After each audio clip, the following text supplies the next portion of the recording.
season! See you in season 4!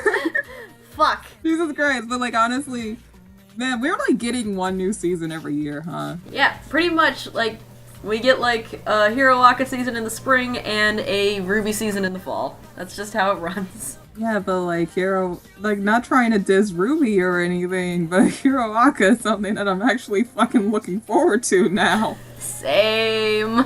I'm sorry, I've been watching Ruby for years, but it's just nothing's been the same since Monty passed. Yeah, I'm just saying, like, it has like a really consistent yearly schedule. Unlike Voltron, that'll drop 4 seasons in 1 year. At least like with Voltron, a lot of the episodes are probably more than likely made in advance if I know anything about the practices of the animation industry.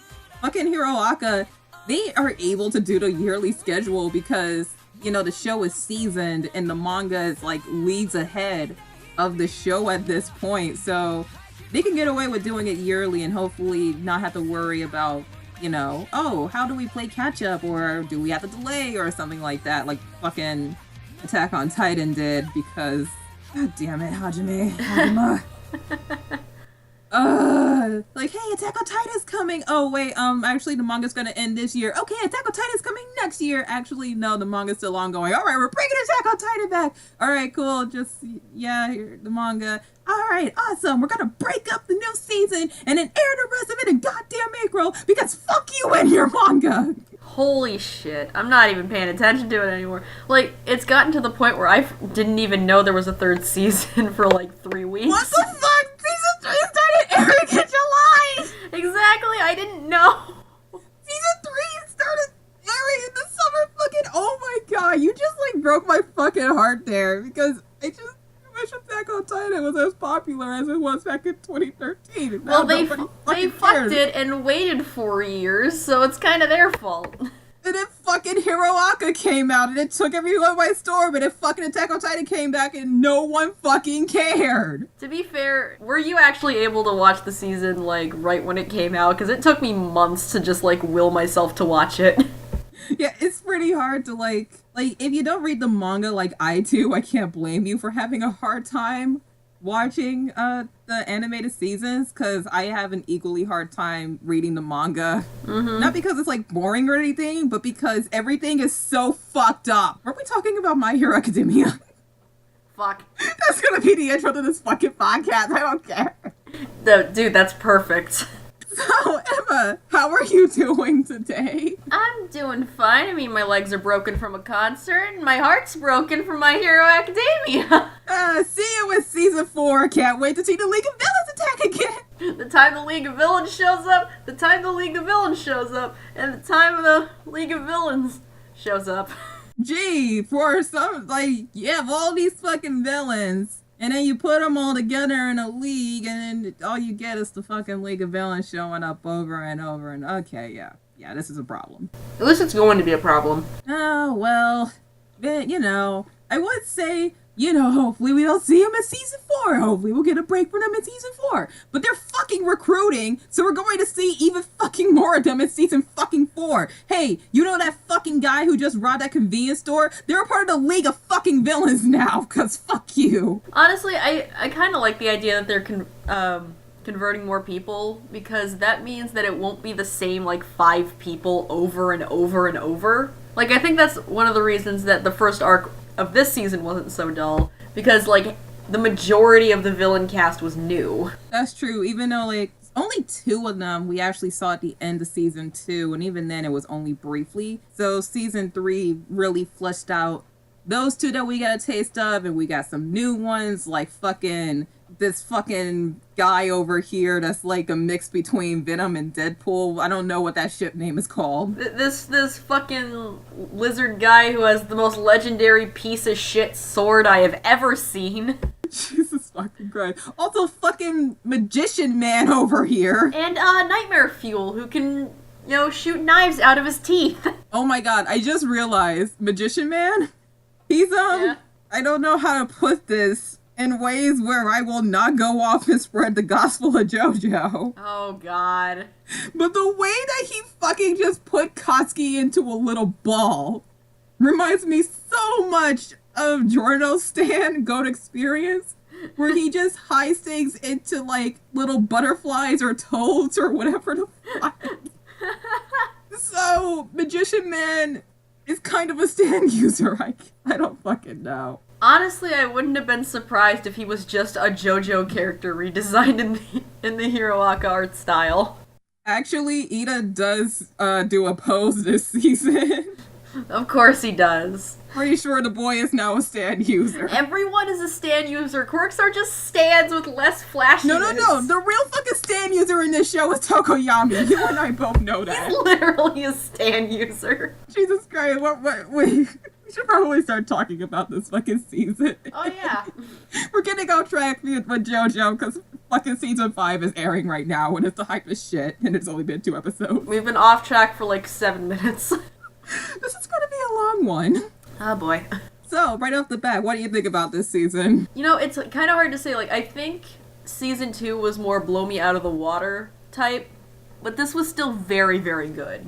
Like, I'd probably rank them like 2, 3, 1 right now. Yeah, same. I really like this season, but season 2 really fucking got me. It had a lot of shots in the heads and punches in the hearts and just ripped my fucking heart out of my chest and ate it right before my eyes while I sobbed like a little fucking baby because, god damn it, Uraka, you're such a good fucking girl. But this one was still a lot of fun. I just didn't have as much, I don't want to say I didn't have as much fun as season 2, but season 2 was definitely better to me because it was the writing and the characters were way more tight and way more emotional. And yeah, it's the same thing you said, 2, 3, 1. And then the movie's in there somewhere. Yeah, the movie's in there somewhere. Probably in between 2 and 3. But the thing is, like, season 2 was nothing but dealing with the characters' mental hang-ups. Like, Ochako got a character arc, Todoroki got a character arc. So now, like, it's not as impactful because they already hit the biggest points. Although, apparently in the manga, everyone found out that Endeavor is apparently even more of a piece of shit. Oh, yeah. Oh, God. Oh, boy.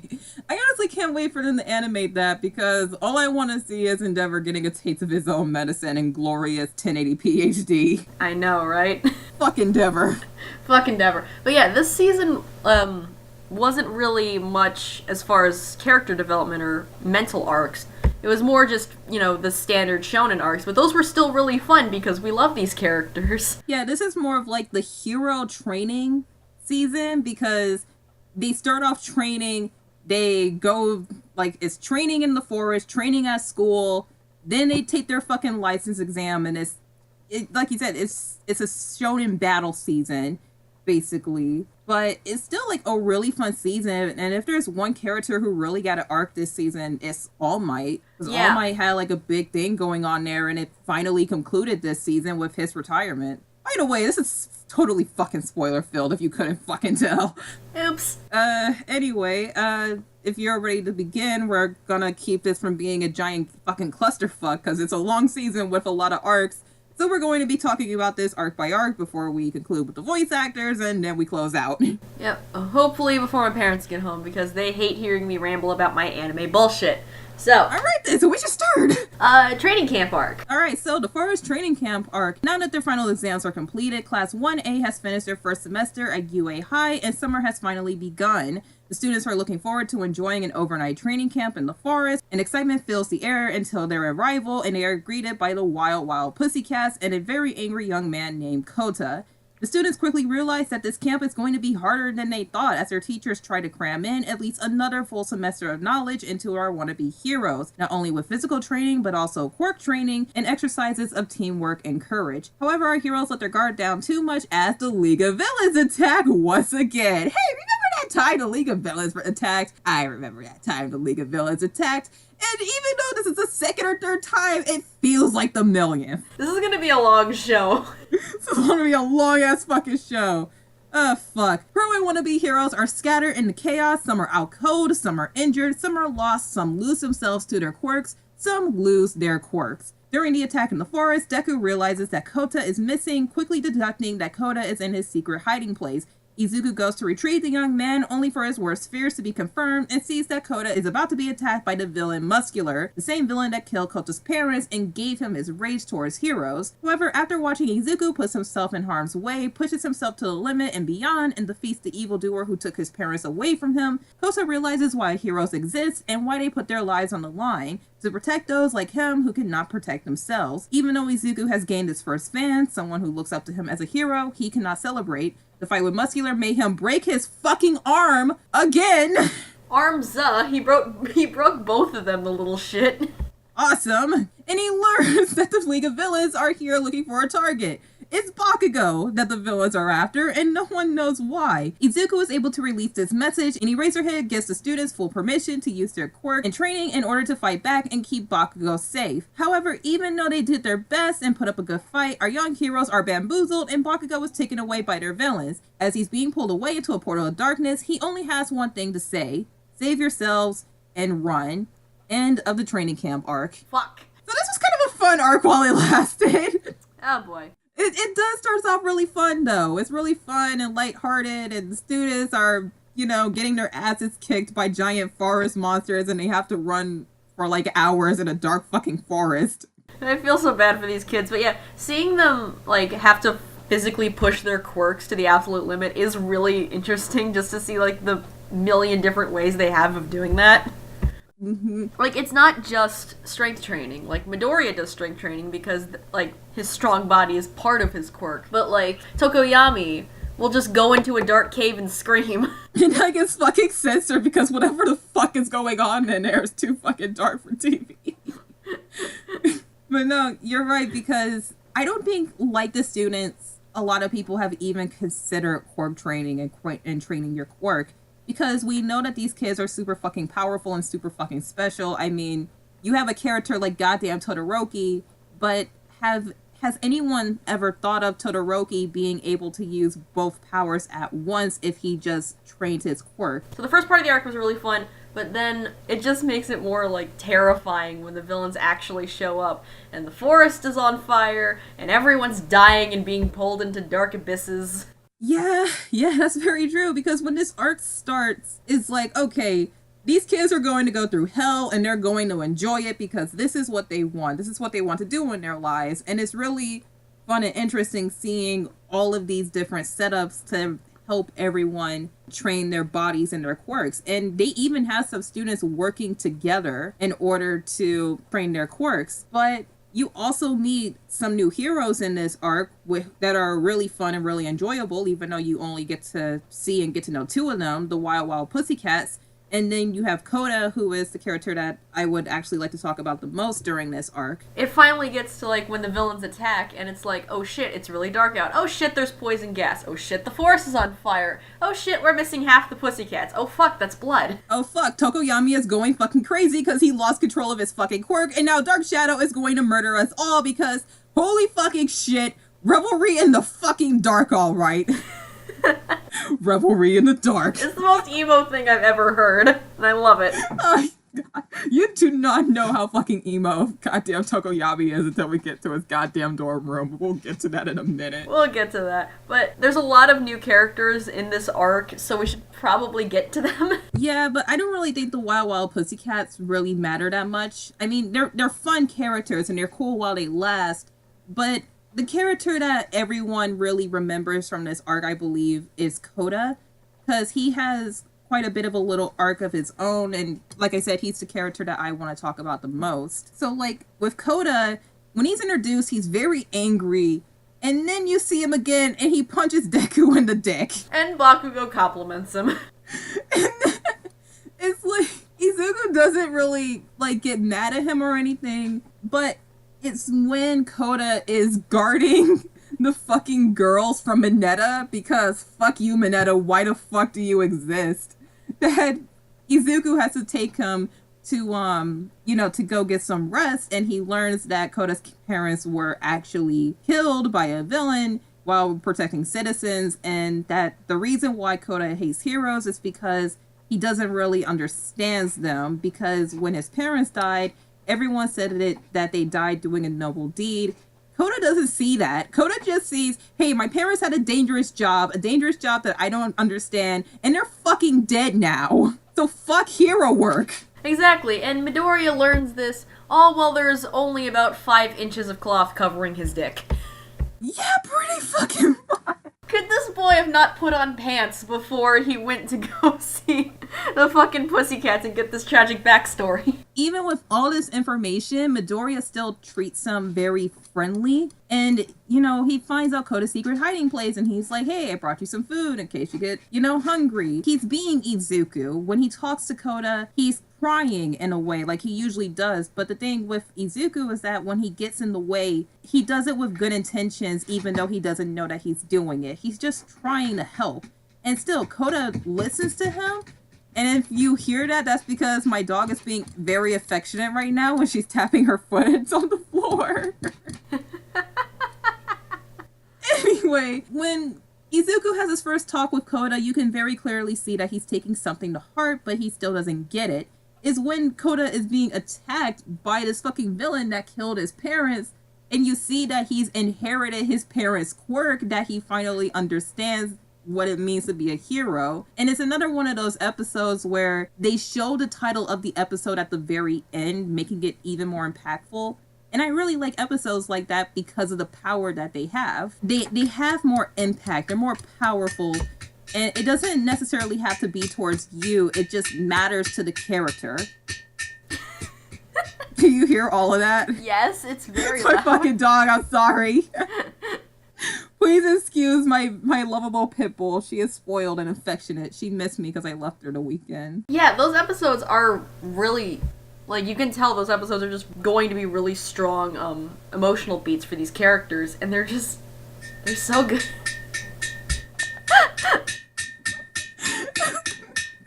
I'm not even touching her, she's just scratching. It sounds like she's, like, banging herself against, like, a steel pipe. It's her foot. She's scratching herself and her foot is hitting my desk. Anyway, back to Koda. But no, I really like Koda as a character, because, like...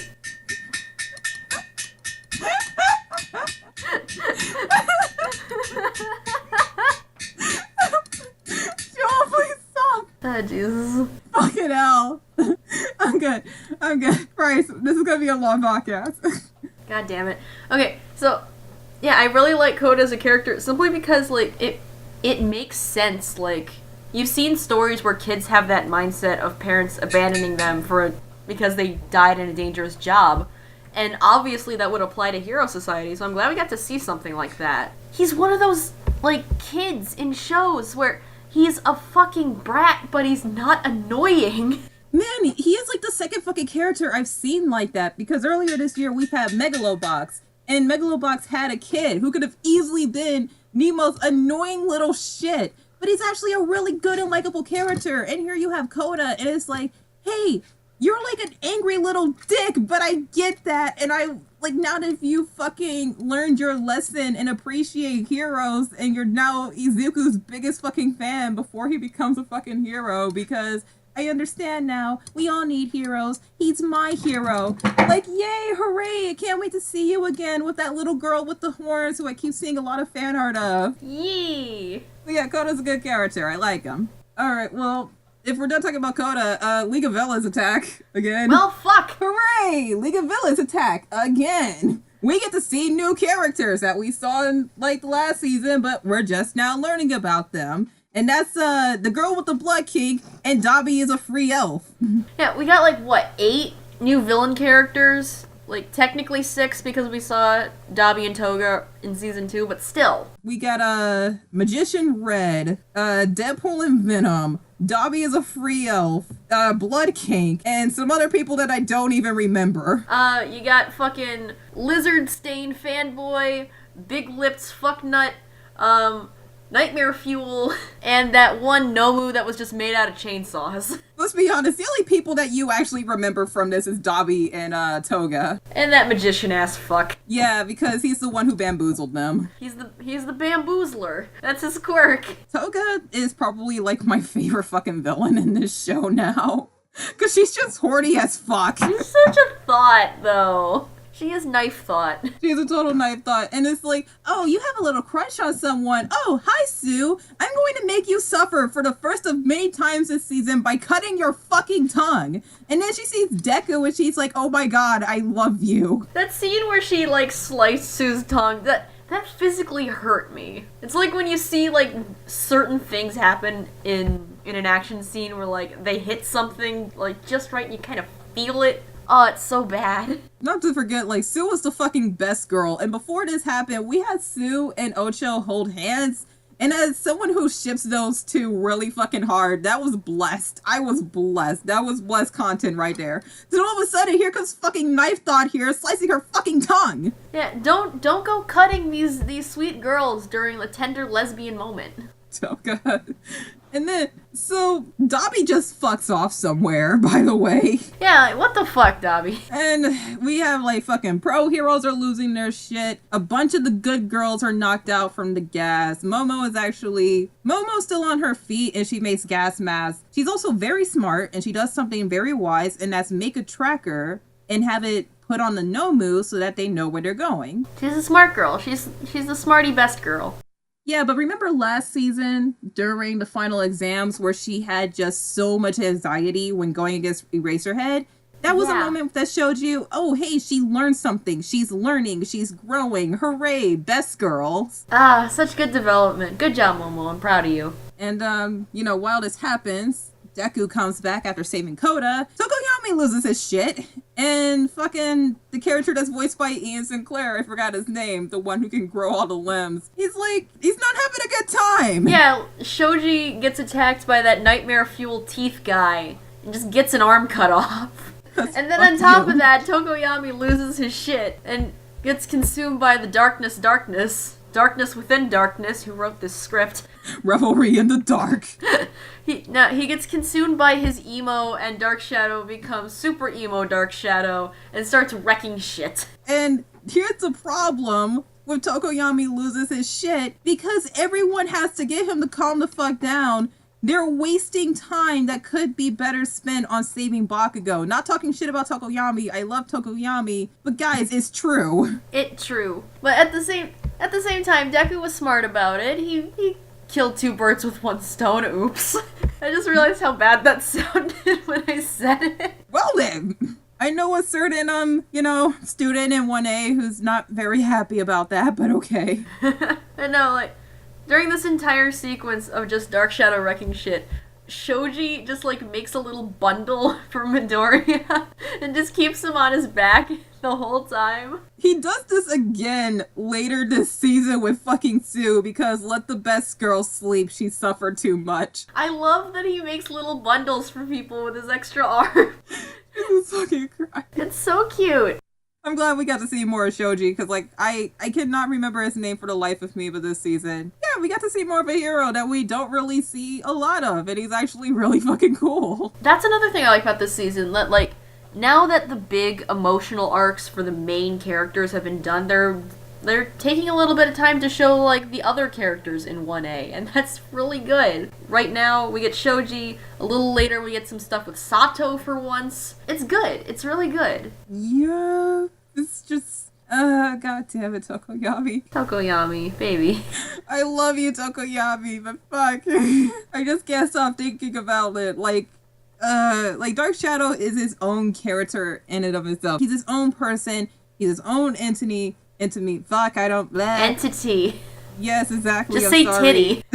I'm sorry, I'm gay and tired. I'm tired of gay. Dark Shadow's a stand with his mind of his own, and it's just like, god damn it, man. If you didn't go wild, Bakugo wouldn't have been taken. I mean, to be fair, the whole Bakugo getting taken part, both of them got taken for a second there, so it's not really his fault. That's true, but it's just time that was unfortunately lost because, Tokoyami's still a kid and he still has to get control of his quirk. I'm not talking shit. I'm not saying that's a bad thing. It's just something that you can't help thinking about during the rest of this arc. I don't know. Like, I didn't really bother me because I didn't think that, even though they had to spend time calming down Dark Shadow, that didn't really, impact whether or not they got Bakugo.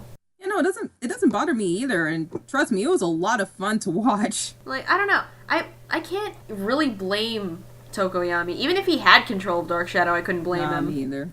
Nah. It's not his fault. It's the fucking Magic Man's fault, because he's an asshole. Fuck the Magic Man. Fuck the fucking magician guy. I never trust magicians in shows anymore, just ever. Because fuck them. Okay, just like wait until you get to JoJo, trust me. Just wait till you get to JoJo. Oh, jeez. Anyway, arc ends with Bakugo being taken. Oops. Hooray! I still love, like, the first time I watched that scene where, like, they meet up with the best girls and they're like, if you're protecting Bakugo, shouldn't he be there with you? But the first thing I thought was, like, that little shit probably ran off on his own. Like a dumbass. And then in the end, he just gets fucking dragged away into darkness by fucking Magician Man and Portal Bartender dude. And all the fucking villains leave. Like, Twice is gone. Fucking Toga's like, I'll see you later, Deku. Dabi just fucks off. The Nomu fucks off. And Bakugo is just scared for his fucking life. And I'm watching this and I'm like, I fucking hate you. You're trash. But, I'm actually feeling emotion right now. Yeah, he just got yoinked into the void. I feel more bad for Deku than I do for Bakugo in this scene. Because he's so broken up about it. Deku took it the worst. This is a character who tries so hard to save everybody. And that's his pretty much his biggest fault, is that he can't choose to not save someone. Like, he can't make that train track choice at all. No, and All Might tells him that, there will be times where he can't save everyone, but he takes this one really hard because he does his best to save Bakugo. That's all he's been trying to do ever since he got that information. And because he broke both of his fucking arms and they were just a bit too late, Bakugo is gone. And you have to remember, even though Bakugo treats him like shit, that's still his childhood best friend. It's still Kacchan to him, which I still love the fact that, to this point, Midoriya has never said Bakugo's actual name. He's only called him Kacchan. Even when relaying that message to one of the Wild Pussycats, she says, "We know why the League of Villains are here. They're looking for a student named Kacchan." And everybody immediately knows it's Bakugo. Because Midoriya just calls him Kacchan all the fucking time. That was fucking pure as shit, and it's like, damn it, Bakugo doesn't deserve anyone as pure as him. I did actually see a comic where, like, they were testing to see if he actually knew his name. It's like, hey, you wanna go hang out with me and Katsuki? She's like, wait, Kacchan? The fuck's a Bakugo? I don't know who this Bakugo fellow is. I only know Kacchan. Oh, god damn it. Anyway, we should probably move on. Yeah. Final thoughts on this arc.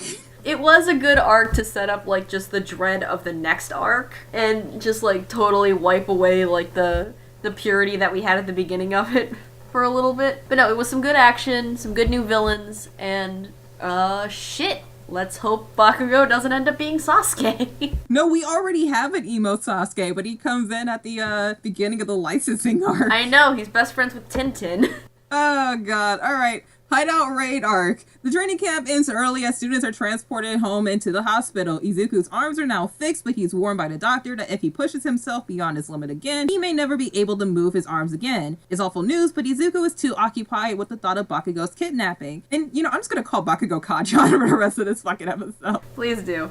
And how he's currently being held against his will by the League of Villains. When his friends visit him, Izuku learns that Momo had a tracker hidden on one of the beasts, and the pro heroes are fast at work on a plan to rescue Kacchan. There's a heated debate, but Izuku and some of his other stubborn classmates decide to go and rescue Kacchan for themselves because as much of an asshole he is, he's still their friend. Brave young Izuku, Momo, Ida, Todoroki, and Kirishima board a train heading to Kacchan's location. I'm gonna have to get used to that. In order to avoid detection and once again run into trouble with the law, the group disguise themselves in silly little get-ups and just as foolish personas. However, after their little shopping trip, they witness an interview on TV with their teachers from UA. The media is cracking down on the school, painting the teachers and the school as dangerous and a harmful liability to students. Although sick to their stomach with the media's lies, our wannabe heroes are now filled with even more determination to rescue Kacchan, while also staying out of the pro hero's way. Kacchan is now free from his chains and receives an apology from one of the higher-ups of the league and learns that the reason why he was taken was for recruitment. After witnessing the force of his power and his terrible attitude, the villains think that Bakugo would make an excellent villain. Kacchan immediately rejects them, saying that they could never change his mind because of how much he looked up to All Might and how ever since he was a child he wanted to be a hero and nothing will ever change that. As the wannabes close in on Kacchan's location, the pro heroes launch their attacks in order to save young Kacchan. There are some unfortunate casualties, all of which should have gone towards a certain flaming walking landfill, but none of that fucking matters because we finally get to see All For One, and All Might is there, and it's about to go fucking down! Also, Kacchan gets saved with the power of friendship, but none of that fucking matters because All Might finally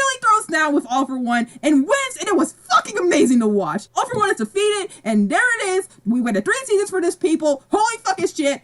But, unfortunately, the adrenaline is short-lived. During the fight, All Might's secret is exposed. The world now knows that the symbol of Peace's powers was weakening, and he used the last of it in order to save them. As the world cheers after All For One is slain, All Might is victorious, and after realizing that this was his last fight, he points to the camera, not looking, and says, "It's your turn now." End of the Hideout raid arc. That was fucking dope. Yep.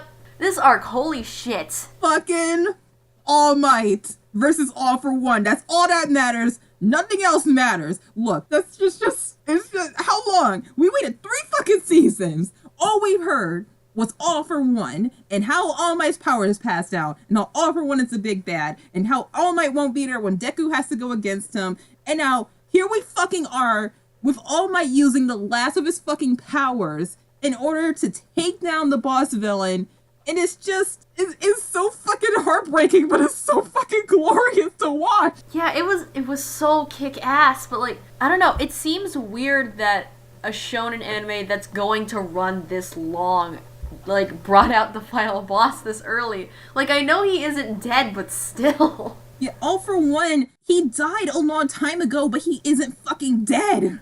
But he didn't die, though. He will never fucking die because he stole too many fucking powers. He keeps himself alive. Surprise, bitch. He doesn't even have fucking eyes. Where the fuck? Like, that's one of the funny things, like, unless it's like a super close-up of his face, he just kind of looks like a thumb.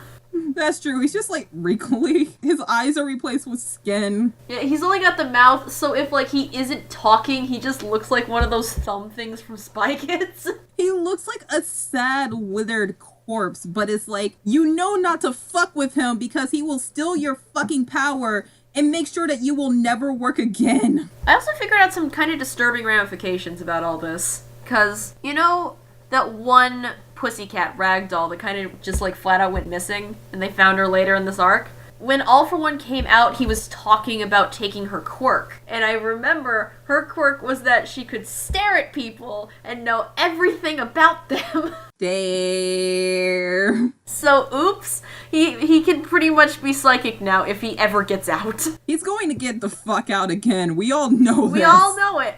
But now, like, we're even more screwed because he has that quirk now. My theory is that, it's going to be Bad Touch Man that gets him out because, as we learn, Bad Touch Man is Nana's, aka All Might's predecessor, the woman who had All For One before him. That's her fucking grandson. Oops. All For One just fucking took Nana's kid, raised him, and molded him to hate fucking All Might. Cause, yeah, that's some pure fucking evil right there. Because he just loves poetic irony. And also, her name is Nana. She's the 7th holder of One For All. Original fucking names! Puns! Puns everywhere! It's not like she's the only fucking one, no. Ain't that great fucking Midoriya? It's not like she's the only one, because like every fucking body here has a fucking pun name. For fuck's sake. God damn it. So yeah, All For One is fucking evil, and we finally fucking see him, and he looks like a lifeless corpse, a lifeless corpse, but it doesn't fucking matter, because fucking All Might throws down with him, and it's fucking beautiful. It is really good. I mean, it's not as hype as the fight scene that we saw in the movie, which we did a video on, and it will be up before this, but it's still like, we've been waiting for this for how long? Oh, fuck. Like, I don't know, like, because, like, the anticipation of all of it didn't really grab me, because it actually felt like this was a bit too early to bring out the big-ass fucking boss. Yeah, and we've only just learned about how dangerous All For One was last season, but it's like, here it is. It's just here. And it's fucking, oh my fucking god. The shock that it's this early catches you off guard, and then it's just nothing but, holy fuck, this is awesome. Even then, the victory is extremely bittersweet because during the fight is fucking broadcasted. So everyone knows that fucking All Might is goddamn Skeletor. He's a pretty swell secret Skeletor, though. And even then, the entire world is in shock, but they cheer him on because that's their symbol of peace. And they watch him use the last of his fucking power to save them all. Like, even Gran Torino is like, hey, leave him alone. Don't bother him. This is his last fight. And that's like, I don't know what's sadder, the whole is your turn now moment, or Gran fucking Torino going, this is it for him. Ugh. Can we just talk about the fucking is your turn now moment? Because when he says that, everyone fucking cheers, but it's only Deku who knows what he's talking about. And he's just crying like the sweet little baby that he is. And Shoto, being the sweet concerned boyfriend that he is, he's just like, what's wrong? What's wrong, my boy? Speaking of gay, can we talk about Bakugo for a sec? Bakugo literally gets saved with the power of fucking friendship. They put together this whole plan to get him out of the way so that freaking All Might can use all of his power against One For All, or All For One. I hate these names. Like, they're trying to come up with a plan like, yeah, we can use Todoroki's ice and me and Ida's speed and just we can yeet ourselves over the area, but we need a way of getting Bakugo to come with us. Kirishima, we need you to be the most gay that you possibly can and get him to grab your hand. Because he'll actually fucking listen to you because that's your fucking friend right there. Nice. Awesome. It was fucking Bakushima was the key factor in this entire plan to get Bakugo away from the villain. Shut up, you damn nerd! I'm not gay! The reason why we saved you was because Kirishima called your name and you yeeted yourself into the sky. Okay, you got a point there. Fuck. Oh my fucking god. It was like, I love how the entire time, this just starts off with the kids fighting over, hey, should we save Bakugo or should we go to leave it to the pros? And then a group of them decides, hey, that's our friend, we're gonna go save Bakugo. And even fucking Momo defies law and goes off with them to save Bakugo. Ida punches fucking Izuku in the face, and then we take a complete 180, watch these kids dress up in disguises, put on these stupid little personas, so now fucking Izuku was pretending to be a fucking thug. That was the fucking cutest thing. And also, freaking Todoroki, like his wig wasn't on all the way. He just doesn't give a fuck. He's just like, yeah, this is me. This is like me if I looked and dressed like a fucking emo. And you could still see like his white hair peeking out of the wig. It was so fucking funny. Momo was just looking like an eccentric heiress. Ida looked like the bad guy from Annie in the immortal words of J. Michael fucking Tatum. He had a fucking mustache. It was great. And then after this happens, we see the fucking media demonize UA. And the kids are like, we had to go save Kachan. Not only for him, but now in a way, it's also for our fucking school. And they close in on this location. They hear this conversation. They hold their fucking breaths because there's just a shit ton of Nomu. And you feel that fucking tension. And it's like, oh shit, what do we do now? And Izuku, being the fucking brilliant little rambler that he is like, okay, here's how we do this. We're going to do this, this, and this. And Kirishima, we're gonna need your fucking power of gay to save fucking Kachan. One more thing about fucking UA just getting slandered by the media. Aizawa? Fuck, you clean fucking up good. Aizawa. You clean up good. Fuck. Okay, did you see Gaijin's Witch Ninja episode? No, I didn't. That episode came out months before this happened. And then with the knowledge from that episode, watching fucking Aizawa appear on TV, that shit had me shook. I mean, not because, like, Aizawa's fucking normal, but because we have a fucking ninja appearing on TV. I didn't actually know it was Aizawa when I was watching it, because I watched this episode when I was like half asleep. I didn't realize it was Aizawa for like 10 minutes. You text me and you were like, dude, look the fucking shit is this? And I was like, what the fuck is this? And you were like, that's Aizawa. And I was like, no fucking way. Like, holy shit. That fucking image got so many fucking people wet on Tumblr. I mean... Jesus fucking Christ. This was just a very tense arc. Not a lot of funny moments. A really big hype moment. But we did get fucking Eraserhead looking like a normal fucking human being, and I still don't know how to feel about that. Between that and the freaking ponytail we got later in the season, I am shook. Fucking slicked his hair back and was wearing a suit, and you could see how fucking pissed he was at that reporter trying to get him to say the wrong things. And that's like what really sucked about this arc. It wasn't the fact that Kachan was taken. Well, the biggest thing that sucked about this arc was All Might losing his power, but I think the scariest part about the arc was seeing UA being demonized and seeing the kids just shaking. Yeah. Because they know this isn't fucking true.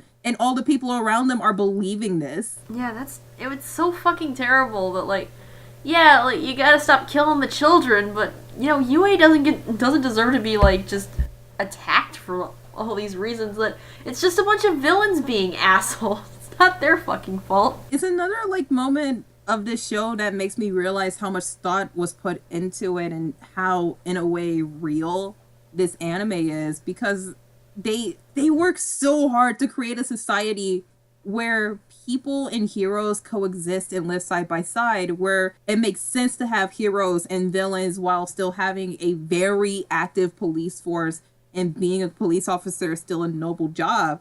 And you have just like this one scene where the media is bashing people who don't deserve it, and it's like, shit, hey, social commentary. This happens in real life, and these fucking kids over here are fucking scared and angry because they understand what's really going on, but the public fucking doesn't. That whole thing just felt way too real. Yeah, especially with our fucking current day. Like, not trying to get political, but just looking at it and thinking about how fucked we are. Just nope. I'm not even bothering with that shit anymore. And then right after it, All Might loses his fucking powers. Oops. Oh, well. I guess Endeavor is the #1 hero now. Endeavor was fucking pissed, too. That's the one thing I enjoyed about that, is that Endeavor was salty as fuck. Like, he couldn't even enjoy the fact that he was #1. It's so good, too, when you think about it, because when you see him, he's being a gigantic piece of shit. Like, why am I on crowd duty? Like, dude, shut the fuck up. And then he watches fucking All Might loses his powers. He's shook. And then he's enraged. And he's, like, feeling terrible. But he's feeling terrible for the sake of his own fucking ego. And it's just like, yes! Fucking suffer! Yeah, he's just blowing shit up. And I was realizing, like, why the fuck do they live in a wood house when, like, the majority of the people in it have fire powers? Because it's traditional Japanese, bitch. Well, and fucking Shoto just shows up and he looks at him and he's just like, huh, alright, bye. Yeah, he just, like, he like, silently enjoys it for half a second and just, like, bye, bitch. I'm so glad that he moved the fuck out of that fucking house and away from his father, because he said, like, after season 2, he said that he feels nothing for Endeavor anymore, and now here he is living in dorm rooms with his friends. Yay! Friendship! Away from his dad and going to see his mom. Shoto's a good boy. He deserves the world. Season 1, I didn't come here to make friends. Season 3, moving in with all my besties. Oh, god damn. Deku hit him with the friendship stick. Oh, god. Threaten the guy who may be All Might's predecessor. Say I'm going to kick his ass and we'll never be friends. Have him change my mind about my quirk and fall in love with him. Have him change my mind about my quirk and fall in love with him? Do you have anything else to add on this arc before we move on? This was definitely the high point of the whole season. I was just so shook. The animation was great. The fight was so kick-ass, and It was the high point of the OP too, because in the OP you get that sketchy fucking angry All Might. Oh yeah, that was so good. We probably should mention the OP. Out of Future is the first My Hero OP that I actually fucking like. Honestly, I love the day more than anything, but Odd Future was so cool and just, it was so different than what you'll get with a standard shonen OP, and I love it so much. It's kind of like how I love a lot of the Attack on Titan stuff. I never really got into the My Hero OPs. I thought the day was alright. I don't remember any of the OPs from season 2, but Out of Future was like the first one I was like, holy shit, this is a fucking banger. Yeah, like, I know a lot of people said it seemed like it was, like, off pace with the animation, but, like, it does work. You just need to have, like, half-decent sound. I remember Out of Future more for the song and that fucking, oh god, fucking pissed off All Might. Oh, that was so good. You're absolutely right in that, like, this is the OP where you remember the song more than the visuals. Yeah, and, you know, when we get to, the license exam arc where they change the OP to make my story, ooh, we'll get to that. Yeah. But, anyway, you ready to move on? Yeah. Alright, dorm rooms! Motherfucking dorm rooms! This was my favorite thing ever. God bless this episode. So, this part of My Hero, there's dorm room adventures, but before that gets started, Principal Nezu realizes that in order to keep the students more safe after all of the attacks from the League of Villains, the school ends up building dorm rooms, and teachers have to go and talk to students' parents in order to get their permission to move in. A lot of them agree immediately. Fucking Kachan's mom appears. Oh, best mom. Holy fuck. Bless the fucking internet. So much fucking porn. I love Angel her. bells were singing. Holy fuck, I love her. All I'm saying is anyone who repeatedly slaps the shit out of Kachan, my fucking hero. Like, here's the thing. I was kind of like watching a play-by-play of my friend watching season 3, and like, she saw some stuff ahead of time of like, oh, Bakugo's mom beats him all the fucking time. Like, what? No, like, this is terrible. Like, no, like, it's just little slaps. It's like what you do. It's like what you do with a dog that just won't shut up. This fucking dad is just sitting there. It's just a little smack, you know? It's not actually, like, abusive. No, it's like really cute, and it's like, it shows you, yeah, this is Bakugo's fucking family. I believe that this is his fucking family, and he has a good fucking family. His mom really cares. His dad doesn't know what the fuck is going on. Just trying to keep the peace, honestly. Yeah, but she's just like, hey, this little piece of shit right here, he's a very arrogant little asshole. I have no idea where I went wrong, but I do know this. He's a good fucking kid, and he will be even fucking better if he was in your hands, so please take care of my fucking son. And it's just like, God bless you, ma'am. She's such a good mom. Underrated as fuck. Why are all the moms in this show fucking underrated as hell? You guys are terrible. Even fucking Jiro's mom. Like, don't get me wrong, I remember Jiro's dad more than Jiro's mom. Yeah, like, Jiro's mom had, like, one line of dialogue, but she looked so cute. But the one mom, best mom, Iko Midoriya, she has her moment. Oh, this poor baby. I honestly don't know how to feel about that whole scene, because, like, I get it from both perspectives of, like, you know, it's terrible for her to, like, shelter him like this, but at the same time, he could die next time if she just lets him go again. Like, these are serious ramifications. Like, you could tell how fucking worried she is after the fight with Stain, and she's like, baby, I'm sorry, I don't know if I can take another heart attack. And then he gets out of the fucking hospital, doesn't go back home, and she's like, do you need to return to UA? And it's like, she's not a bad mom. She's just very, very concerned and doesn't want her son to fucking die. Exactly. Like, this is a kid who fucking got out of the hospital with the Stain attack, immediately broke his arms again, got out of the hospital a second time and didn't come home, and was apparently in the middle of the fucking giant-ass fight that leveled an entire city. And when All Might comes, he asks for her permission for Deku to live in a dorm. She's like, no. And he understands, and he doesn't fight or protest, and Izuku's like, wait, Mom. But again, it's All Might who saves Izuku by getting on his knees, bowing his head, and apologizing. And then Iko starts to cry because she says, hey, you're this boy's reason for living. It's just like a huge moment of, you know, everybody fucking loves Izuku, and Dad Might is best dad, and Iko is best mom. It's just so many feelings. It's so good. It's really good. It's such a good fucking episode. It's like all of this fucking shit, and it leads up to the fucking dorm room contest, and this episode was so fucking needed. We really needed some lighthearted goofiness, and who better to bring it than the best girls? The best girls are like, hey, is everybody moved in? Cool, let's go see each other's fucking dorm rooms, and we're gonna judge the boys first. Fuck you, that's why. There's some really fucking good jokes in here too. Like even before this starts, we get some really good jokes with Uraka. And her constantly fucking fading. Yeah, she just keeps falling over because everything's so fucking big. This room is the size of my house! Well, this is like the size of of my closet at home, but I can make do. What is your life? Also, like, the scene before they go into the dorm rooms with Kirishima and Bakugo.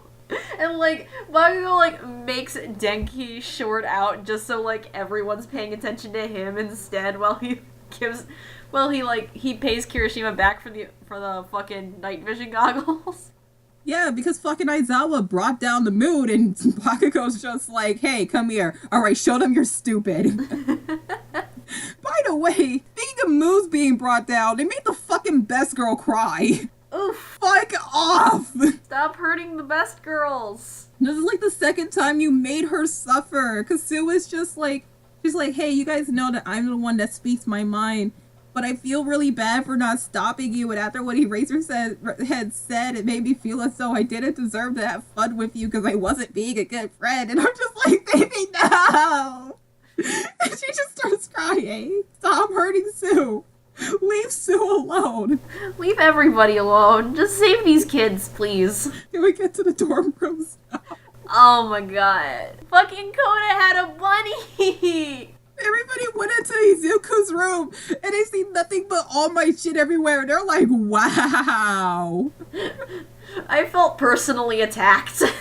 I know, right? And then fucking Tokoyami's emo fucking ass. I love it. Oh, revelry in the fucking dark, alright, I see. I love how, like, Kirishima starts, like, picking up his stuff, like, oh, I had something like this back in middle school. I'm just... You have a sword? Get the fuck out of my room! Let's see, we have fucking Karasuma's room. He's a fucking skater boy. Fuck. You know, I was actually on Tumblr, and Tumblr was pointing out the differences between the rooms and the anime and the manga. And the anime does a really good job adapting the rooms. It's just little items that are gone.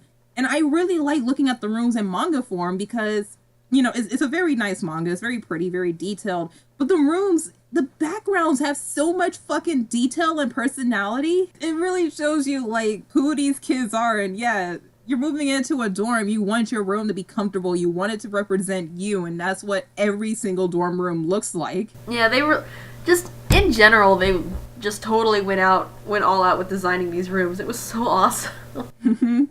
Let's see. Mina is fully pink, fucking dick laser, fucking French knight here. Ida's very strict. He has a fucking library in his room. Todoroki, they said that the layout of his room was different. Like, it was reconstructed somehow. Yeah, like, how'd you reconstruct it in one day? How the fuck did you even... I don't even know if that was, like, ordered, special made, because, like, they said that these dorms were built in 3 days. Yeah. Well, like, it makes sense with, like, a quirk society, but still, like, I still love, like, because Todoroki does not have, like, a quirk that would, like, work for construction. But then they're like, how the fuck did you redesign this entire room in one day? He's just like, I just did. Look, I'm very powerful. My father has a lot of fucking money. Fucking Momo, no space in her room because of her big-ass bed. Her big-ass fucking bed from home. I feel bad because Uraka fainted again, and you get to her room and it's like super fucking bare because she's poor as shit. Oh, this poor baby. Also, freaking Toru, cutest fucking room ever. I know. Oh god, this girl's adorable. I love her. This girl's precious. Also, fucking, what's his name? The guy with the Sugar Rush quirk. Oh yeah, Sato. He fucking won the entire contest because he was baking. Because he learned how to bake because buying all this sugary food in order to activate his quirk gets pricey. So he made fucking cake, fed it to the girls, all of the girls voted for him. Exactly. Like, I was talking about this earlier. That's why I love just, like, having that there and just giving him attention. It's so good. It makes so much fucking sense, too, because of his fucking quirk. Jesus Christ. Bakugo goes to sleep. Yeah, he's not fucking dealing with this. We see Sleepy Bakugo because boy needs to rest after being kidnapped. This sleepy boyo. I'm not gonna lie, like, after Bakugo got kidnapped, let the boy rest. I don't like him, but he calmed the fuck down after being kidnapped. God, I really don't remember any of the other fucking rooms. Do you remember? Well, most of them were kind of minimalistic and, like, just really short one-off gags of, like... So all I remember was, like, Shoji, like, didn't even have a bed. No, and fucking... God damn it, the goddamn rabbit. Oh, yeah. Everyone was like, how the fuck did you get a rabbit? I love that he has a buddy. It makes so much sense, too. It just sucks that this fucking episode had to end with the best girl fucking crying. Yeah, that's the only downside to this episode. Fuck that. Stop making Sue suffer. Stop. They make her suffer in the next arc, too. I know. Like, the only good thing we got out of the next arc with Sue suffering was that she was bundled up like a little baby and sleeping. Like, yes, let the best girl rest. Speaking of the next arc, you ready to talk about that? Yup. Okay, so the Provisional Hero License Exam arc.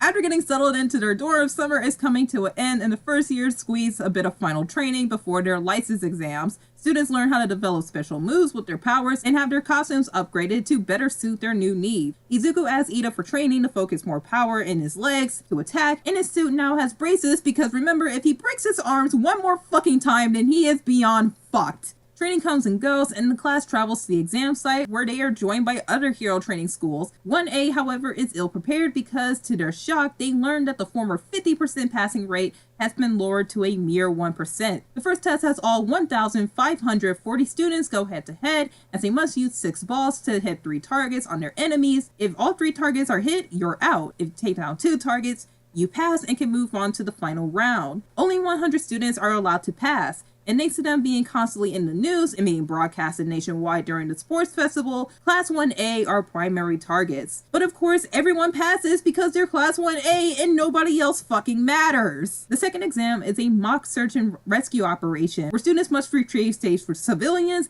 and bring them to the medical team after a mock terrorist attack. Students are judged not only by the actors and how well they handle and treat the victims, but also by supervisors in the stands as well. If they screw up, they lose points, and anyone whose points drop to 50 will fail. 1A splits up and finds suitable ways to use their powers while also trying to help out other schools. The test gets shaken up, however, as mock terrorists invade, with their boss being pro-hero Gang Orca. Students must make quick decisions and have to both rescue civilians and fight back terrorists. Gang Orca makes its way to the medical area, and Todoroki quickly tries to combat the terrorists and Gang Orca, but a blast of wind from Inasa, the boy who made it into UA on recommendation but turned it down for Shinketsu High, prevents Shoto from doing any damage to the terrorists. The terrorists march forward due to Shoto and Inasa's conflicting quirks, while the wannabes lose focus and bickers unnecessarily. Inasa finally tells Shoto why he hates him so much and why he didn't go to UA. Shoto realizes that he hasn't moved on from hating his sperm donor of a father, and Izuku leaps out and screams at them to shut the fuck up and focus. Shoto and Inasa are taken out by Gang Orca, but while laying on the ground unable to move,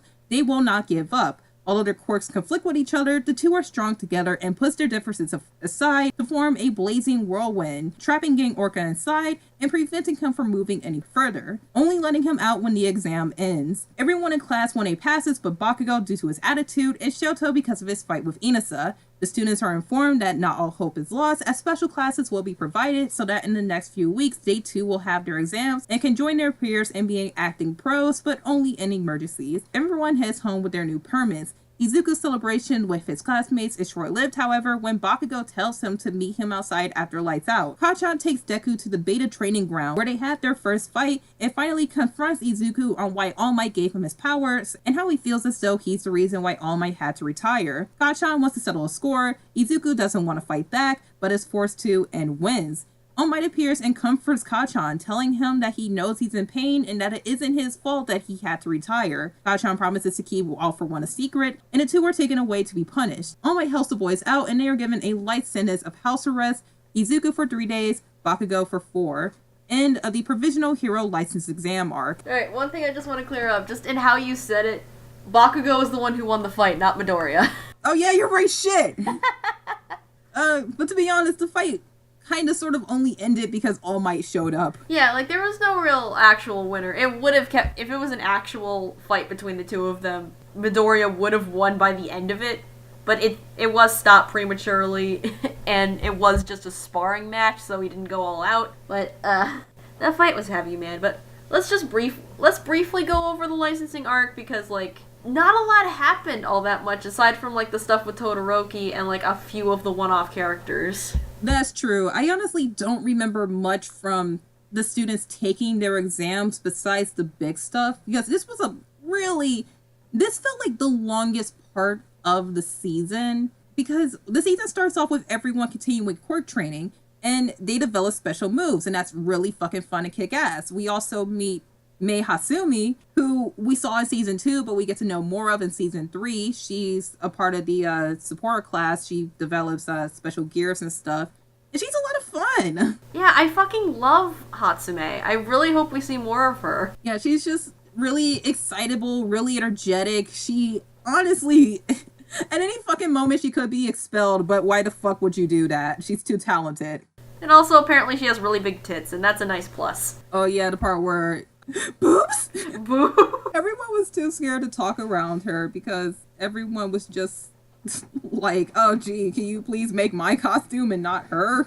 That's like really short-lived, however, because as soon as that happens, oh hey, we're on our way to take our license exams, cool. Yeah, like, everyone, like, quickly develops, like, a little thing that they can use during the licensing arc, and fucking... Oh yeah, All Might almost died. Yeah, All Might had to retire, and now he's, like, dedicating himself to being a teacher, which I think that's kind of fun, kind of ironic that he joined 1A to become a teacher just to find a predecessor, but then he met fucking Izuku while he was out on patrol, and now he's just at, UA to A, train Izuku, but B, now he has nothing better to do but to dedicate himself to teaching, and he has a fucking book that says Teaching for Dummies. Yeah, like, he's actually dedicating himself to being a teacher, and I think that's really sweet. But yeah, he almost fucking died. Oh, well, you can stay at UA just because, your successor is here and you have nothing better to really do. But yeah, good job, Bakugo, you almost killed All Might. You didn't almost kill All Might. It's fine, buddy. That isn't adding to your crippling grief or anything. You're okay. It's fine, you piece of garbage. Okay, well, with this arc, we have to stop calling him a piece of garbage. I know. But it's too much fun. He's still a little shit, even with the redemption. After his redemption, he goes back to being Bakugo, but he isn't Bakugo. Like, now he's more of a Kacchan than Bakugo. He's like fanfiction Bakugo, almost. Like good fanfiction Bakugo, where he's a little shit, but he's cute about it. I feel so bad for talking all that shit about Bakudeku. Yeah, because, like, the first 2 seasons, yeah, I could get why no one would go for it, but now, like, holy shit. He's changed, but we gotta work our way up to that and talk about these exams. Yeah. That's the thing, like, there's not a whole lot of stuff going on. Like, we get a few new characters. We get Inasa, the frickin' Izuku palette swap from the other school. Voiced by Bryce Papenbrook. The girl that ends up being Knife Thought. The one guy that's just nothing but hair. And then that one purple asshole that, like, can turn people into horrible sludge. Her dude was actually kind of a cool character because he was like, hey, I don't want there to be any ill will, so whatever my classmates did to you, I'm sorry, I apologize on their behalf. Yeah, he's a good boy. I like him. He's a nice boy. But I don't want to say this arc dragged, but it felt really long. Yeah, it was long, but, like, it did need to be, because, I don't know, it had together both parts of the exam felt like an arc and a half, almost. Yeah, and the first part of the exam was the longest, but that's because everyone was split up, so you have to see what everyone is doing. Yeah, because, like, you get, like, 2 episodes total of, like, Deku trying to figure everything out so we can pass. Then you get, like, an episode specifically that's just, like, Sue, Momo, and, fuck. Jiro was there. Oh, yeah. And they're, like, going against that team of chicks in that one building. Yeah, that one... Sue suffered. Those one fucking chicks with the high IQ that made me think if Aizawa canceled her quirk, would she just become a dumbass? That's what I want to know. Oh my god. That's the interesting thing about Aizawa having an erasing quirk. Like, how far does it go with a lot of these like variety quirks? I don't know. The arc didn't drag, but it was long. It needed to be that long, but it was still long. Yeah, but like the only parts I remember from that are like what happened with Izuku and what happened with Todoroki and how they like little bundled up Sue resting because let the girl rest, and also Cammy. Fucking Cammy. Jesus fucking Christ, Cammy. Oh god, Cammy. I have nothing else to say, but god damn it. Yeah, that's the thing. Like this arc didn't have a whole lot other than like a few major plot points. So there's not a whole lot to talk about. Nope. It doesn't drag. You have to see what all of these people are doing. And I think like the best part of the arc is when it ends, because you have Ida, you finally see Ida, and there's Dick Laser, and it's like, oh, so many people have already passed already. There's enough spots left for the rest of Class 1A to pass. What do? How do we meet up? Dick Laser just shoots his fucking Dick Laser in the sky, and everybody meets up, even though nobody was like when he did that, he wasn't planning on it being a tracking beam. He just kind of did it to draw attention to himself so that Ida could escape. It's like everybody could fucking see from a mile away that would be a tracking beam so that everyone could come and regroup. No, I feel good for Dick Laser. He did a good thing. He's a good boy. Yeah, the entire time he was just hiding and cowering, and now he has like a little bit of courage. Yeah. Good job, Dick Laser. Good job. The second exam is definitely the shortest one and the one where it picks up more, because you had the mock search and rescue. And again, it's another one of those things where, you know, there was a lot of thought put into how to train these heroes and how to incorporate this into actual society and actual life. It's another thing that makes this feel alive.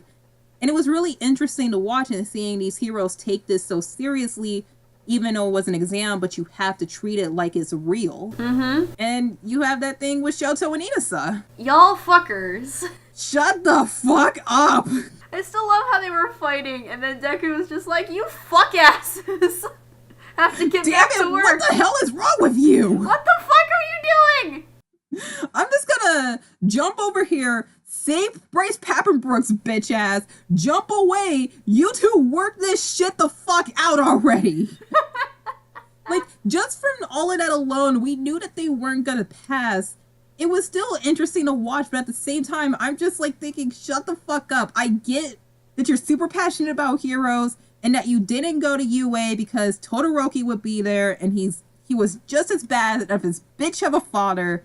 And I get that you here, son, sir, sweet, innocent child that didn't deserve to go through all of this fucking shit. I get that you still have a lot of hatred and that you have to work that out, but right now isn't the fucking time. I mean, they made up for it by, you know, getting their asses kicked and being 50 meters apart from each other, but realizing that, hey, we still have to do something even though it's not going to help us pass, so let's create a giant fucking fire tornado. I mean, why not? Fucking trap gang Orca inside, possibly kill him, but, you know, it'll be alright. No, and fine. not let him out until the exam is. Yeah, like, I still like how they didn't get discouraged because they knew they were going to fail at some extent, I think. Like, that entire thing, instant loss of all point. Yeah, like, pretty much, like, Todoroki's smart about this stuff. He would have realized, like, oh shit, I was being petty, so now I am totally not gonna fucking pass. But he still helped everybody out by, like, making it easier for them to pass. Also, quirk training came in good use because he used both of his quirks at the same time. This good boyo. You know, it was both fun and annoying to watch both Todoroki and Inasa because I like Inasa. I like his enthusiasm. I think he's really, really, really fucking weird. And I love that about him. But it's just, the entire fucking time it's like, hey, I like you. I get that you don't like each other, but this isn't the fucking time or place. I still love at the end, he's just like, Todoroki, hey, I still fucking hate you. But I'm just gonna fucking smash my head into the ground anyway. Wear a big fucking smile and be like, good luck, I hope to see you later. Like, yes, I hope to see you later too. Fucking Golden Kamui looking ass. Wish you were voiced by Ian Sinclair, but he was already voicing fucking Soji. They were cute. Anyway, so you ready to talk about the redemption of Kachan? Holy shit! How's the fuck? How in the fuck did you do this? Well, for one, after being kidnapped, he calmed the fuck down. For once in his life. And then he just like, hey, we gotta talk. And he's like, the whole point of this, of having another fight between Kachan and Izuku is that Kachan wants to settle a score. But he wants to settle a score for his own sake, for his own comfort. Like, he gives this entire speech about how when they were kids, Izuku was always following him, and how it was annoying. And then all of a sudden, Izuku gets this power out of nowhere, and it's even more annoying. And the entire time, he fucking knew that he got it from All Might, but now it's confirmed, and he's just in so much fucking pain. He's in pain because of his ego. He's in pain because he thinks that All Might had to retire because of him, because of trying to save him. He's just really, really hurt. And here he is trying to fight Izuku to take it out in just the most wrong of ways. And it's like, damn it, you are about to make me cry. How dare you try and make me cry, Bakugo? How fucking dare you? I get that. I was live tweeting this show while watching it, right? And I tweeted about how Bakugo fucking redeemed himself, and if Cliff Chapin is okay, and if he needs like a hug or flowers or vacation or therapy, because holy fucking shit, that performance. Or all of the above. But one of my followers, he replied about Bakugo, he's one of my favorite characters because he's a product of My Hero Academia society. He's not inherently a trash person, but becomes one because of all the flaws in hero society and all that shit. I got a few more people saying, yeah, he never needed redeeming, and that Bakugo is real, and that Bakugo is one of their favorite characters. And I finally fucking get that now, because fuck! Yeah, so it's official. We're gonna stop the mass hate on Bakugo. Like, we are sorry. We apologize. Neither of us had that much to begin with. Most of it was just a joke, but still, like, I still thought he was kind of a little shit. I didn't think he was bad enough to really call him like a villain or even really a stock bully character, because there were obviously like bigger depths to him. But now he's like a legit.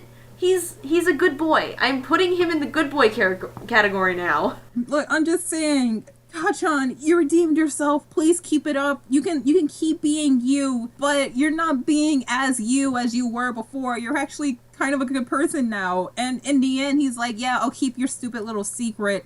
And All Might just comes out and he comforts him, and it's you see all these flashbacks of All Might talking about how it's okay to have pride and that it wasn't his fault that he had to retire, and just flashing back to childhood when you see how they both loved All Might so much. Like, I understand every fucking thing, and I'm sorry. I'm so fucking sorry. The hug from All Might's, like, just completely set it in stone. Bakugo is officially a good boy now. We now have, what, like a 90% good boy status in this class. Look, headcanon, Dad Might is best dad, Izuku and Bakugo are brothers, they have, like, gay boyfriends, and All Might is dating Izuku's mom, and, you know, I just want, like, a happy family AU. Can I get that? Did I tell you I roleplayed that, like, a couple weeks ago? Shit. But no, the redemption of Katsuki Bakugo was surprisingly... I feel bad for saying surprisingly, because this show has surprised me so many fucking times. And this shouldn't have surprised me, but god damn it, it was handled so fucking well. It was really well done, especially for a character that's been so polarizing. Like, just... shit, man. I actually kind of like him now. I'm so sorry. Like, when I saw that, I just ended up just sitting... Like, when the episode ended, I just ended up, like, sitting down on my bed, and I was just like, I don't actually hate you right now. I feel so bad for you right now. It's just, if it came out of nowhere, if he was still being a little shit, then I would have felt less bad if he was just being even fucking worse than he was. But no, he went through a traumatic event, he calmed the fuck down, he was working some things out, and when he finally felt ready to talk, he took it out in the wrong fucking way, and All Might came out, and he was being a fucking dad, and it's just... God damn it! It was done so right! I think the one thing I like about it too is because, like, not a lot actually changed. Because Bakugo and Izuku are still rivals. You know, he still yells all the fucking time. He still insults everybody. But he's like, there's just like an air of like, actually a genuine good person in there now. And I love it.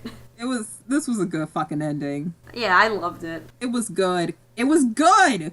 It was a good ass way to end this arc. It was fucking good. Now all of the Trash Boy comments are immediately filtered into Mineta. Thank you very much. Good night. Yeah, no, like the one boy that will like actively continue to hate is fucking Mineta. Never. He's not gonna get redeemed. Even fucking Bad Touch Man and Dobby, I don't hate them. I just think that they're like, you know, they're just bad guys, but I understand them. Mineta can fucking die in a fire. I hate Mineta more than the villains. The only one I hate more... Mineta's the most hateable fucking piece of shit. The only one I hate more is Endeavor. Yeah, no, Endeavor and Mineta, worst boys. Worst boys ever. They get all the Trash Boy comments. They're all going to them. So I guess before we move on, we should say that we're sorry. We apologize, Bakugo. I will slam my head into the fucking concrete. I am so very sorry. I'm sorry to Bakugo. I'm sorry to the Bakugo stans. I'm sorry to Bakugo's mom. Kacchan is a good boy. I apologize. I apologize so fucking much. I take back everything that I said. So, this season actually ends with the beginning of a new arc, and that is the internship arc. You ready to talk about? You ready to close it out on the final episode? Fucking Sasuke and Tintin. Here we go. Oh god, final episodes. The internship arc begins. While Izuku and Kacchan are under house arrest, the second semester begins. 1A learns about hero work study for those who have their permits. They are confused but must wait for more information. While cleaning dorms and taking out the trash, Izuku meets a mysterious person whose face appears in the wall and ground and gives him helpful advice on how to throw away his trash. The person says that they'll meet again, leaving Izuku very, very confused. When Izuku returns to class, he realizes who this person is. He's none other than Mirio Togata, third year and one of UA's big 3 students. Mirio wants to take 1A out for a test run, and Aizawa agrees. The students change into their training uniforms and think that taking out one person will be a piece of cake, not realizing how fucking stupid they are because this is a third year and one of the big 3. 1A is probably crushed in less than 5 minutes by a naked guy who screams out power every time he takes out half the group. Mirio gives an inspiring speech about how he made his quirk his own and became so powerful. There's evil lurking in the background. Can't wait to see the League of Villains attack again. See ya in season 4. Fuck. Emma, I have a new son. I adopted a good boy. You adopted Tintin? He is my second son. The eldest, Ida's big brother. I love him just as much. It's just, he's pure. I just like saw him in the wall and I was like, what the fuck? You're cute. And then he came back with his face in the ground and I was like, good boy, good boy. And then he fucking walks into the classroom with his tongue sticking out the side of his mouth and I was like, pure boy. And then he like tells that terrible joke about the future being full of defeats. And I was like, yes, I would like to adopt him. Where do I sign the papers? And then he fucking took out half of 1A because he analyzes the fucking situation and he's like, okay, taking out the long range attacks first. Takes him out, screams out power after he puts his fucking pants back on. Sort of, this panel was fucking traced from the manga and it's just, you're doing amazing, sweetie. I love you. I love him so much, Emma. I just love how, like, he appeared in the wall and Deku just started screaming and he's just like, oh, you're that excitable first year. I love how Deku is officially labeled as a problem child, and Mirio just calls him that, like, so you're the problem child. Like, yeah, no shit, he's the problem child. He keeps breaking his bones. Keeps breaking the bones, keeps running into trouble with the law, keeps defying the law. Yeah, no, he's a total fucking problem. Villain Deku is canon. But he's so fucking sweet and pure. I love him. He's great. This is my son. This is my new adopted son. He's Ida's big brother. I just adopted him yesterday. I love him so very much. It's so sad he got introduced in the final fucking episode. And I want him in season 4 so bad. Yeah, I really can't wait to see more of these characters. They seem so good. Also, I want to know what that girl's deal is. I love her. Her name is Heido or Hondo. I don't know. I think it was Heido. But Heido, yeah, also. I just love how when she was introduced, she's just slapping Muriel on the back a ton of times and he doesn't mind or care.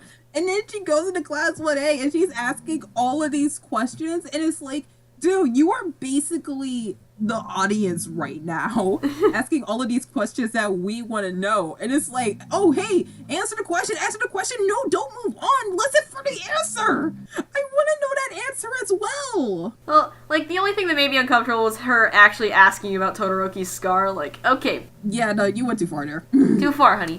No, I would also like to know if, like, the horns broke off when they regrow and what's under that fucking mask and the thing about the tail and yeah. I do love that, like, when they were getting ready to start the battle, she was just playing with Mina's little antenna. I know, right? It was so cute.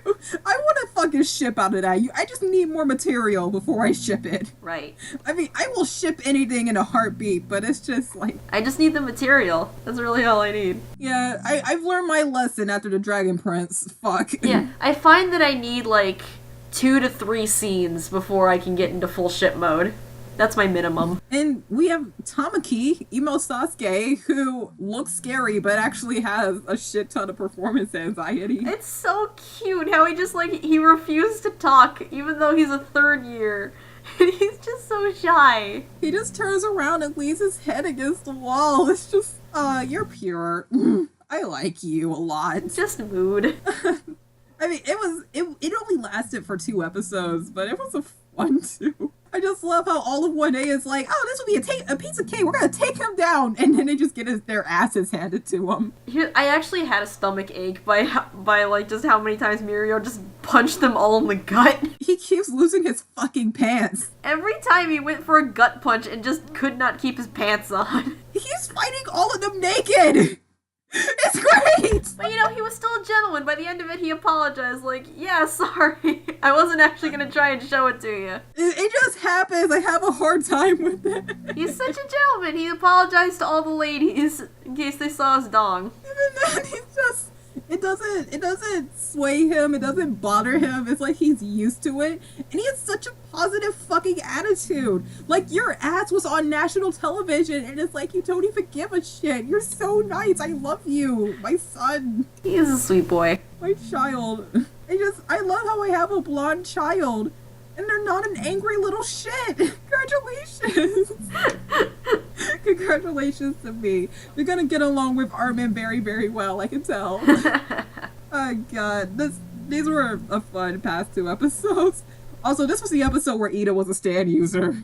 Yeah, this was like a really fun way to end the season. I mean, the season ended with, like, villains and... Oh yeah, Bubble Girl appeared. Bubble Girl was the character I was telling you about that was a part of this fan contest that you know, the mangaka wanted to introduce in kind of like a special way and actually incorporate her in part of the story and not make her a background character. Oh yeah. Yeah, she's the one who like opened the door, was like, "Sir, there's trouble," and then god, I know this guy's name because he's being voiced by Brandon McInnes in the next season. But I don't know if he's like a hero or a villain, like the detective character.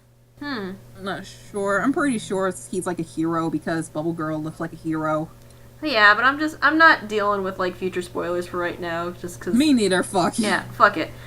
I already get spoiled enough just by binging this show. This is why I don't get so deep into fucking this fandom, because I'm going to get spoiled immediately. I'm going to get spoiled immediately because I follow a shit ton of people on Twitter and I binge watch this fucking show, so I see screenshots and shit and I'm like, nope. It's not my fault you can't like mini binge watch it like I do. I'm sorry. It's just, to me personally, this show is best watched all at once.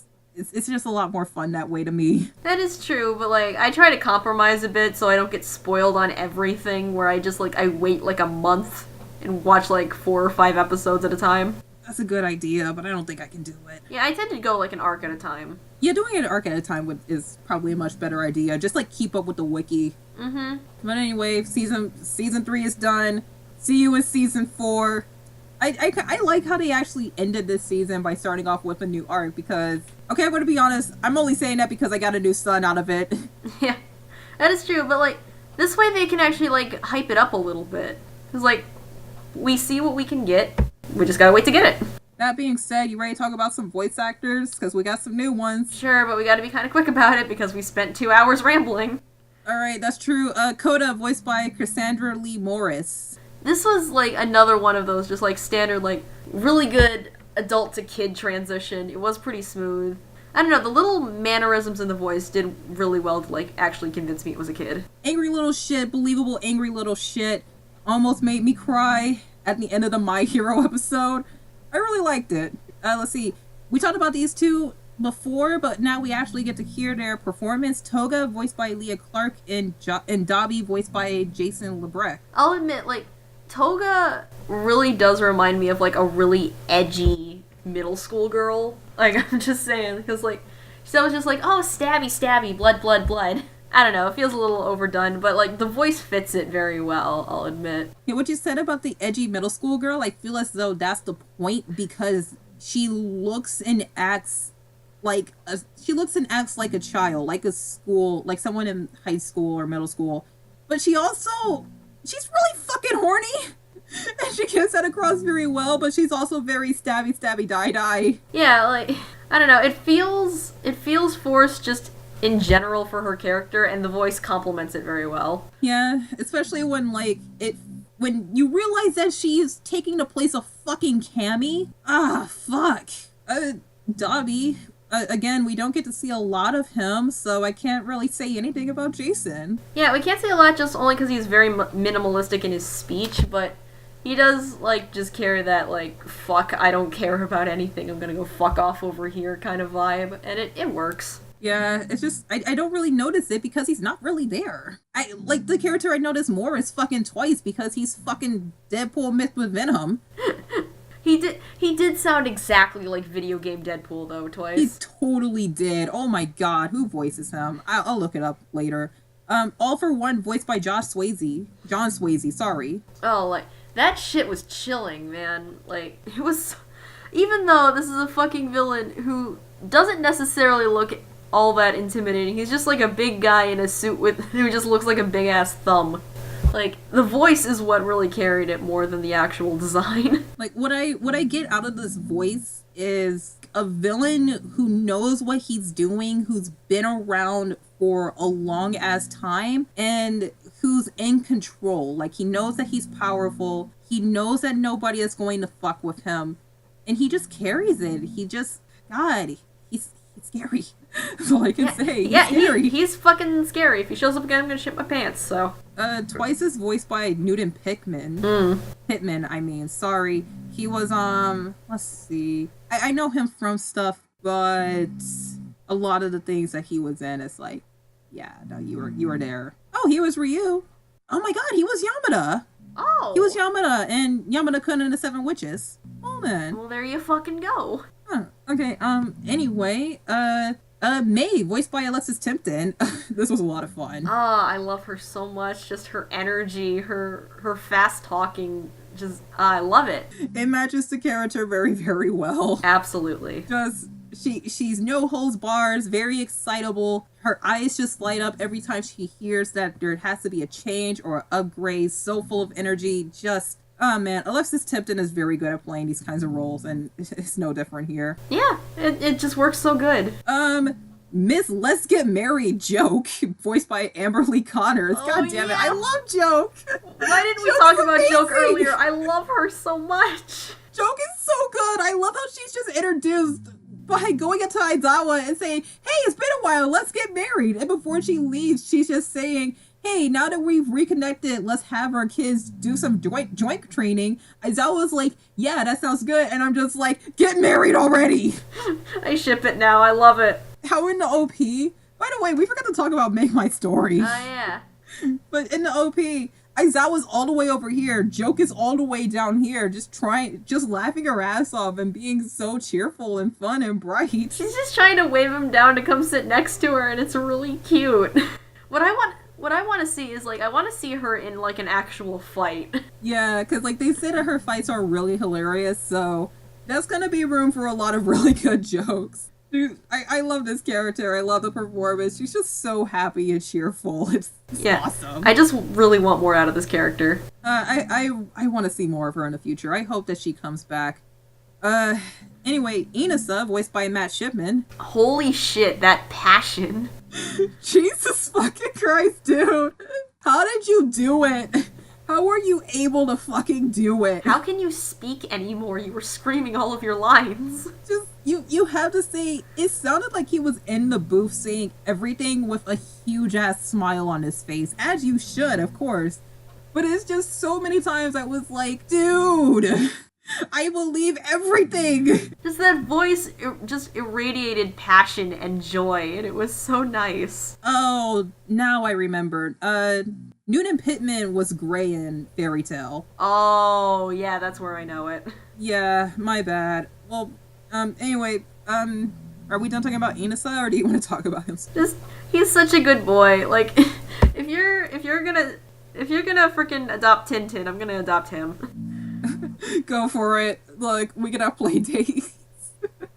Cammy, voiced by Brittany Karbowski, always very much so a pleasure to see her at Funimation roles, because it feels like we don't have a lot of Brittany at Funimation. She's mostly at Sentai, even though I've seen her quite a few times this year and last year. This year she was in Angels of Death. Yeah, it's nice to see her, but, like, we can't really, like, comment on it all that much because Cammy was just Toga the entire time. You kind of have to realize, if Cammy was Toga the entire time, who is she really? What does she really sound like?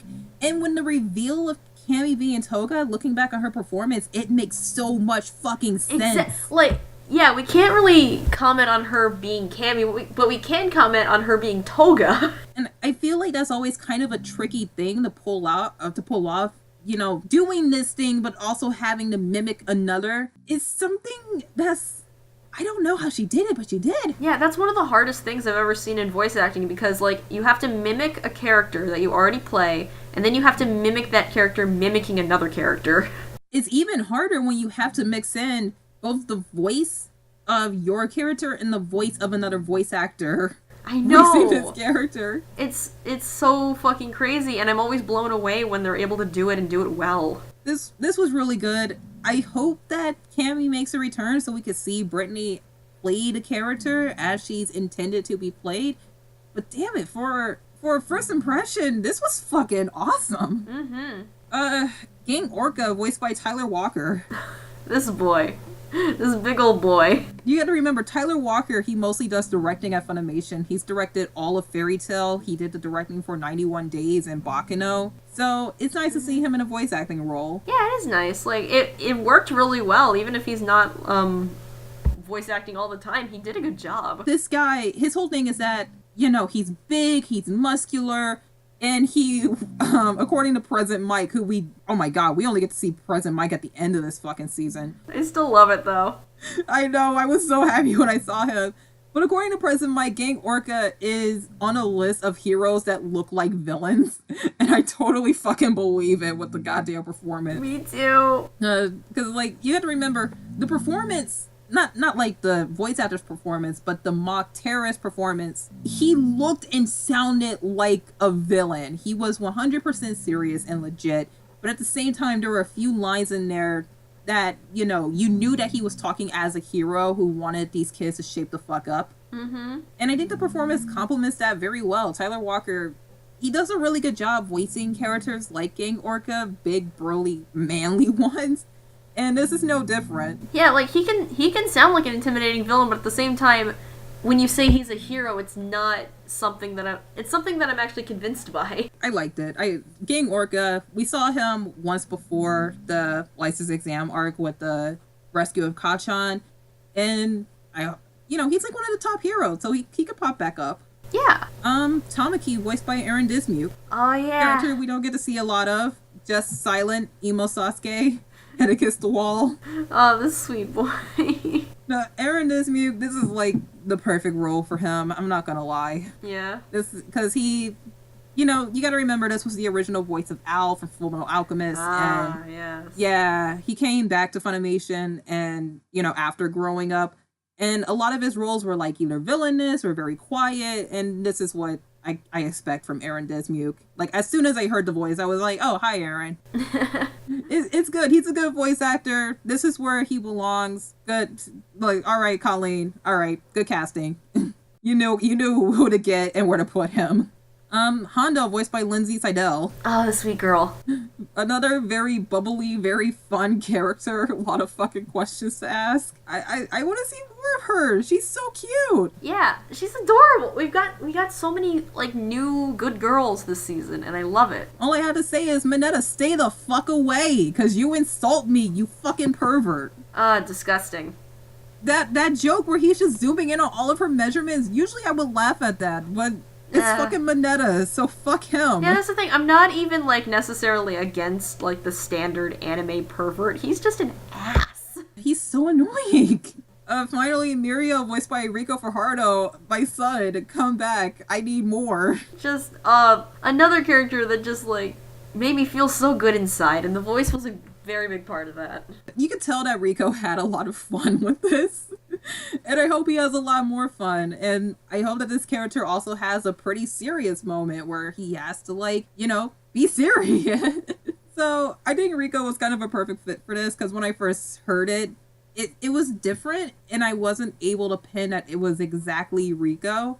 But Colleen, damn it, Colleen, you do some really great fucking casting, and this is no different. Mm-hmm. Alright, so we got through the new voice actors. There's gonna be some more next season. We already fucking know.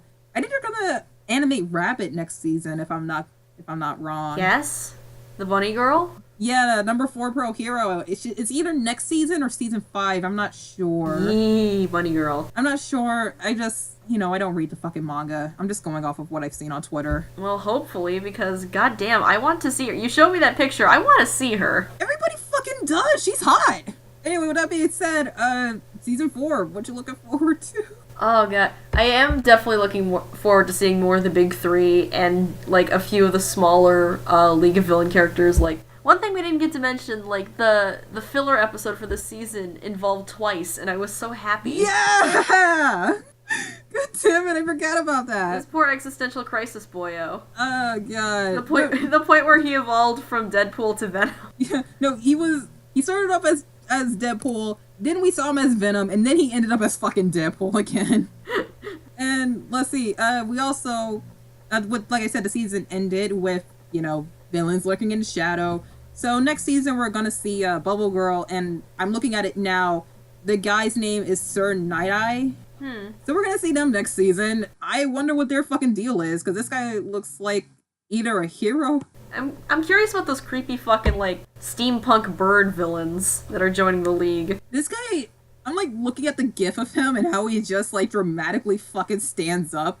And, like, his fucking glasses and eyes, it's like, you're either a hero or a very serious detective. And we already have one really lovable detective in this show, so I don't know if we need another. Yeah, that's a questionable one, I'll say. But next season... I just want to see the big 3 next season. That's all I fucking want. Just give me more of my son. Anyway, nobody's surprised. Season 4 is airing in April, so that's gonna be fun. Yep. Oh, God. But anyway, good season. Good season. Good shit. Very good shit. I had some problems with it, but it was a good season. Plus, fucking Bakugo redeemed himself, and that's impossible. Mm-hmm. We are officially adopting this trash boy. He is no longer trash boy. He is a good boy. Okay, you're gonna have to give me a few more episodes before I consider adopting him or not. I have considered it. I've taken some time, and I've decided that he deserves to be adopted. He isn't gonna be the only angry blonde child that we have adopted. I don't care if I adopt the angry ones. I do not care. But we already have fucking Yurio in our goddamn family.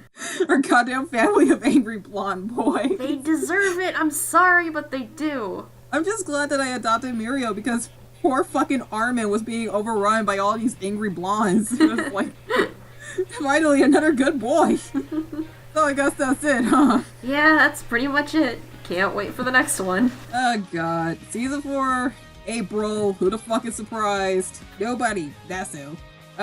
You ready to whore yourself out? Yeah, I got my fucking Tumblr. And finally, I added links to all my other Tumblrs onto my main Tumblr, so like this whole outro thing won't be as extraneous. So you just find all of your under tumblers on your main goddamn Tumblr. Yeah, it's in the about section about it and all that. But yeah, I got all that shit. It's mostly Voltron memes as always, but still. Well, as for me, I have this channel that you can subscribe to for more. I have my Twitter at CallMeRENS, so there's some other links down in the description as well. The next episode of Two Dorks Talk is going to be a coffee break, because we pushed that one in favor of making this one. We have a lot of shit to talk about with that one. Oh god, fucking Goblin Slayer now? Fuck. Yeah. At least we can talk about the Dragon Prince in that one. Oh, that's gonna be a long one. And we have all the shit from Comic-Con we didn't talk about. Damn it! Yeah, there's a lot of fucking shit that dropped on Netflix in summer. I watched Next Gen. Holy fuck! That being said, plus Ultra Power? I don't know. I don't know, I'm tired and I want to go to sleep. God, it's 4 p.m. Fuck, I gotta walk my dog. Alright, see ya.